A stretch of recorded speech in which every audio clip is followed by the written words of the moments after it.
On va passer la parole à Yannick Blanc. Je voudrais, après la phase institutionnelle qui a eu lieu ce matin, notamment avec la signature de la charte d'engagement réciproque, je voudrais essayer de vous faire un pas de côté et susciter, pour préparer les ateliers que vous aurez dans la suite de la journée, un certain nombre de réflexions, à la fois pour avoir bien en tête ce que sont les forces et ce que sont les faiblesses du monde associatif, et d'autre part pour mettre le doigt sur les facteurs, les enjeux principaux des transformations, des mutations qui sont en cours. C'est la base de la démarche prospective. La démarche prospective, ça consiste absolument pas à prédire, à prévoir ou à planifier l'avenir. Ça consiste à se livrer à une observation des faits, à une analyse des faits du présent, pour nous aider à imaginer les futurs possibles, à nous projeter dans l'avenir en ayant bien conscience des moteurs et des leviers qui préparent l'avenir. Alors, on peut commencer par les forces du monde associatif. Vous les connaissez par cœur. La première force du monde associatif, c'est le nombre. Le nombre, il est présent partout. Alors, je vous rassure, hein, vous pourrez récupérer le PowerPoint après pour pouvoir exploiter le détail des données qui sont là-dedans. Il est présent partout. Il est massivement présent dans le secteur social, dans le secteur médico-social, dans le secteur de la santé, dans le secteur éducatif et dans le secteur du sport et des loisirs, bien sûr. Ensuite, on continue. La deuxième, toujours dans la force du nombre, il y a la vitalité, la démographie associative. Alors tout à l'heure, on a vu que le nombre de créations d'assauts avait beaucoup chuté pendant la crise sanitaire, mais la tendance de fond, la tendance permanente, c'est quand même le très grand nombre d'associations, d'une part. J'en profite pour dire que c'est un problème bien connu des statisticiens du monde associatif et de l'administration, que la loi de 1901 ne nous permet pas de mesurer la mortalité des associations. Lionel Proutot, qui est le chercheur avec lequel la Fonda a réalisé en 2017 l'enquête d'où sont tirés ces chiffres, est en train d'élaborer une méthode d'échantillonnage qui, à partir de données départementales, qui devrait permettre d'avoir des données plus précises sur la disparition des associations. Il estime qu'il y en a aujourd'hui environ 35 000 qui disparaissent par an, et que donc le rythme d'accroissement démographique du champ associatif est de l'ordre de 33 000 à 35 000 associations par an. Le dernier chiffre qui est sur cette slide, c'est le nombre de participations bénévoles. Alors les chiffres qui sont ici et les chiffres de Recherche et Solidarité ne sont pas exactement les mêmes, parce que les critères de définition de ce qu'est un bénévole ne sont pas les mêmes. Recherche et Solidarité est plutôt sur 12-13 millions de bénévoles. Ici, on est plutôt sur 24 millions, parce qu'on mesure les participations bénévoles. C'est-à-dire le nombre de fois dans l'année où quelqu'un a eu une participation bénévole, même si cette participation n'est pas régulière. Et on s'aperçoit que l'engagement bénévole dans notre pays est un phénomène extrêmement massif. On avance, et là, vous verrez au fil de la présentation, vous allez avoir 3 camemberts comme ça, et ces 3 camemberts permettent de comprendre, alors, la fragilité, je ne sais pas, la fragilité sans doute du point de vue du mouvement associatif, Frédéric le sait bien, surtout la complexité du fait associatif. Si vous mesurez ce que sont les associations selon le critère de leur nombre, de leur poids budgétaire, du nombre de leurs salariés et de leurs bénévoles, vous obtenez des répartitions qui sont chaque fois différentes. Et cette complexité, il faut l'avoir en tête, parce qu'elle est la toile de fond sur laquelle, bien souvent, se heurte la volonté, la capacité de représenter, d'incarner, de porter la parole de l'ensemble du fait associatif. Et donc, je proposerai à la fin de mon intervention de mettre l'accent sur ce qui fait l'unité du fait associatif. Le principal constat qu'il faut tirer de ce premier camembert, c'est que en nombre d'associations, l'addition des loisirs, du sport et de la culture représente déjà largement 2/3 du monde associatif. En nombre d'associations, étant entendu que dans ces secteurs, les tailles des associations sont extrêmement diverses. Vous voyez que, pardon, non, on reste encore un tout petit peu sur le camembert. La défense des droits et des causes, qui est une dimension importante pour la vitalité du fait associatif, en nombre d'associations, elle n'est pas très élevée. Vous verrez qu'en nombre de bénévoles, elle pèse quand même relativement plus lourd. Alors là, on continue. On a ici une donnée qu'il faut avoir en tête, parce que ça fait 25 ans que j'entends les responsables associatifs me dire on ne trouve plus de bénévoles, on a du mal à avoir les bénévoles, on a du mal à les garder, on a du mal à trouver des volontaires pour siéger dans les conseils d'administration, etc. Les données statistiques nationales qu'on a sur les 20 dernières années montrent qu'il y a une croissance continue de l'engagement bénévole. Et donc le défi des associations, ça n'est pas la rareté de la ressource, c'est de comprendre ce qui motive, ce qui fait que les bénévoles viennent, restent, repartent, les types d'actions qui les motivent, etc. Ce n'est pas un problème nouveau, mais c'est un problème qui évolue sans cesse. Et on l'a vu avec la crise sanitaire, il évolue sans cesse, il demande une attention très soutenue des associations. On continue. Voilà, donc le deuxième camembert, c'est la répartition des participations bénévoles par domaine d'activité. Ça, c'est un résultat essentiel de l'enquête menée par Lionel Proutot, même si elle a maintenant, elle date de les données datent de 2017. Donc évidemment, ça date un petit peu, mais là, vous voyez qu'on retrouve la place très importante des loisirs et des sports, mais le social et la défense des droits et des causes, en termes de mobilisation bénévole, représentent une force tout à fait essentielle aussi. Donc ne pas confondre le nombre d'associations avec le poids de l'engagement bénévole. On est ici, avec la défense des droits et des causes, le social, sur le cœur de ce qui fait le poids politique du monde associatif dans notre pays, en ne sous-estimant pas le fait, et on pourra y revenir, que dans le domaine, que les associations qui agissent dans le champ du sport, des loisirs et de la culture sont aussi des acteurs du champ social et du champ éducatif. J'en reparlerai tout à l'heure. Dans le nombre, il y a les bénévoles, il y a le nombre des associations et il y a bien entendu l'emploi salarié. Vous voyez que entre l'équivalent temps plein du nombre de bénévoles et l'équivalent temps plein du nombre de salariés, on n'est pas très très loin de l'équilibre. Vous le savez parfaitement, le secteur associatif est un secteur majeur en termes d'emploi salarié, mais c'est la diapositive suivante. Alors non, celle-là là, sur le bénévolat, on reviendra sur les salariés après.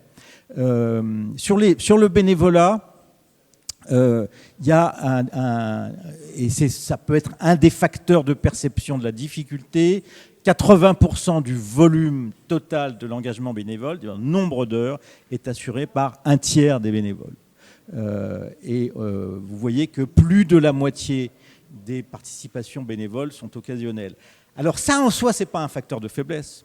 Le fait de pouvoir, à l'occasion d'un événement, d'une manifestation sportive, d'une manifestation citoyenne, d'un projet de solidarité, par exemple, quand on a fait des collectes pour l'Ukraine, etc., le fait de pouvoir mobiliser à un moment donné des gens de façon temporaire, ce n'est pas une faiblesse, mais ça peut poser des problèmes, d'abord, d'épuisement de la ressource bénévole de ceux qui sont toujours là, et deuxièmement, ça crée de la complexité dans le pilotage, tout simplement, des actions collectives. À noter quand même que dans la durée, on a plutôt une augmentation de l'engagement bénévole régulier.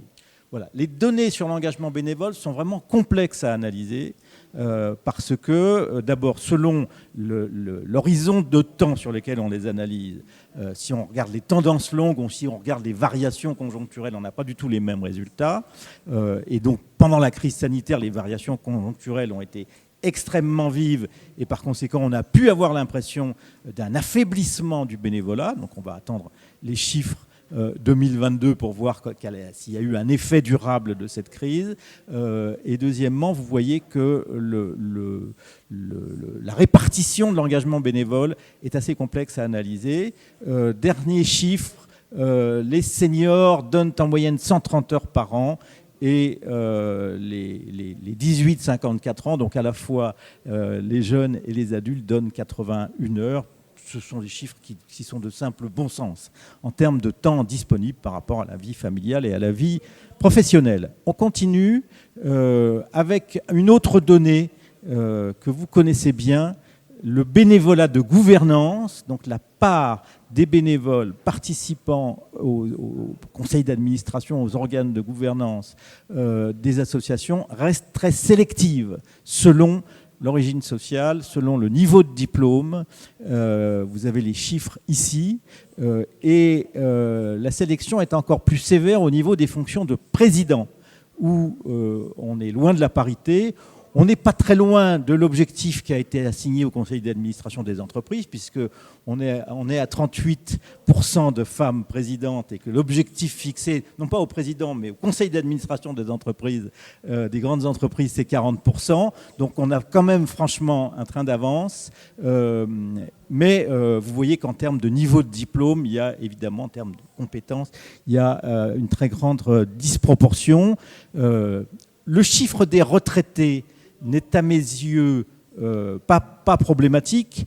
Si je jette un coup d'œil à la moyenne d'âge des personnes qui sont dans cette salle, bien je vois qu'il y a une part importante de seniors.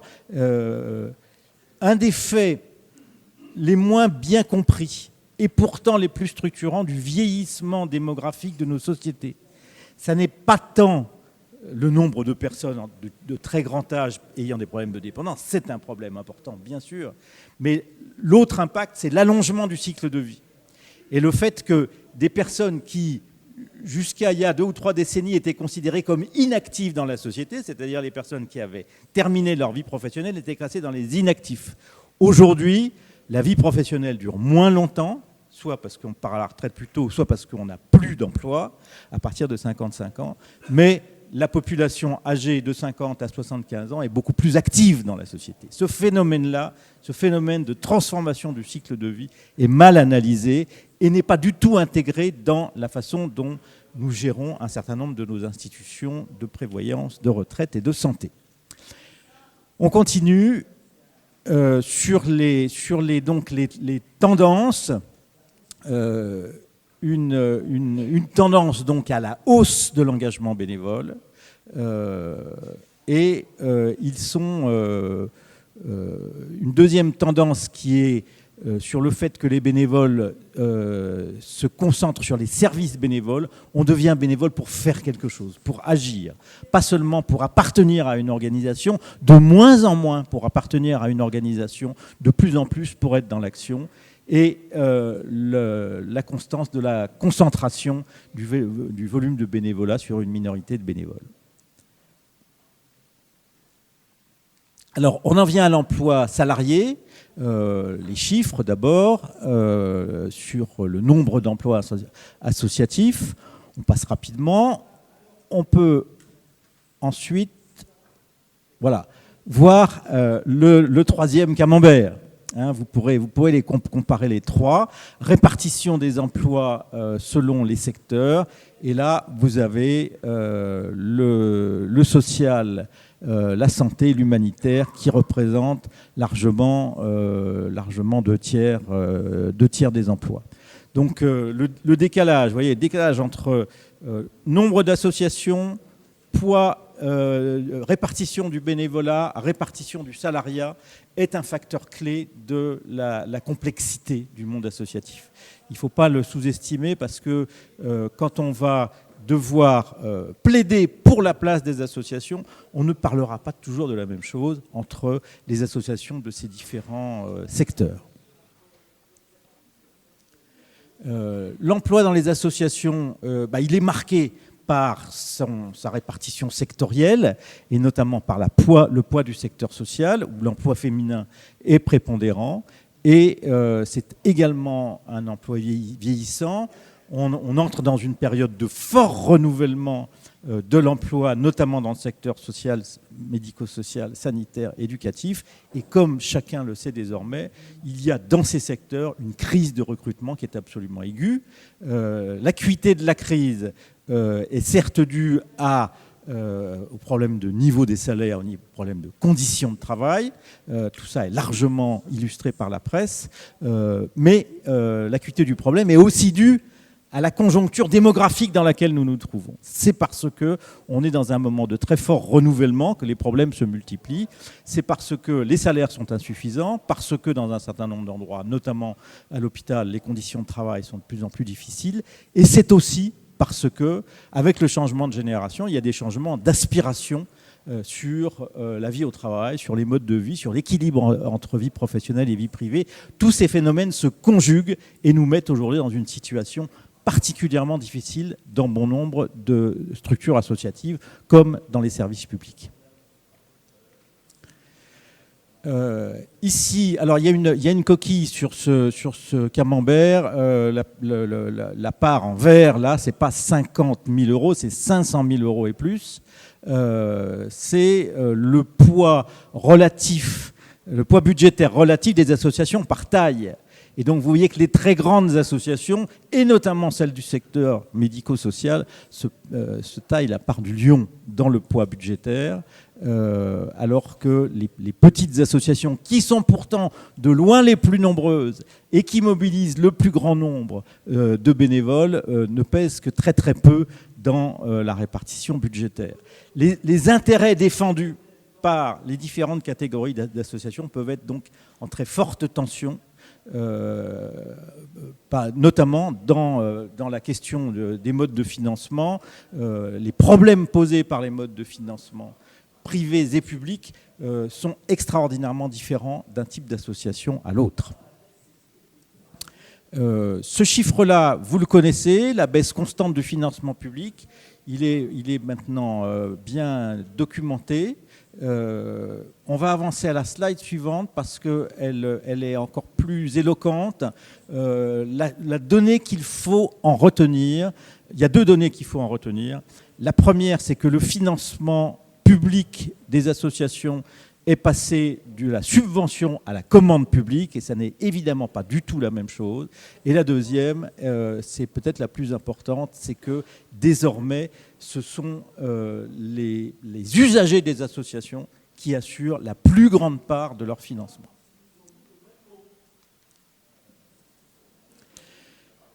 Parmi les tendances lourdes, donc l'évolution de la nature des financements publics, je viens de le dire. Les deux autres tendances qui travaillent profondément le monde associatif sont, et j'y reviendrai en conclusion, la question des alliances et des coopérations entre acteurs associatifs et avec les pouvoirs publics. C'est le sens de la charte d'engagement réciproque, bien sûr.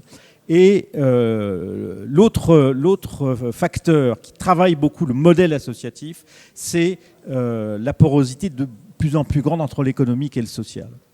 Nous sortons d'une époque, nous sommes en train de vivre la fin d'une époque où le calcul de la valeur a été entièrement modélisé sur le modèle entrepreneurial, sur la performance financière.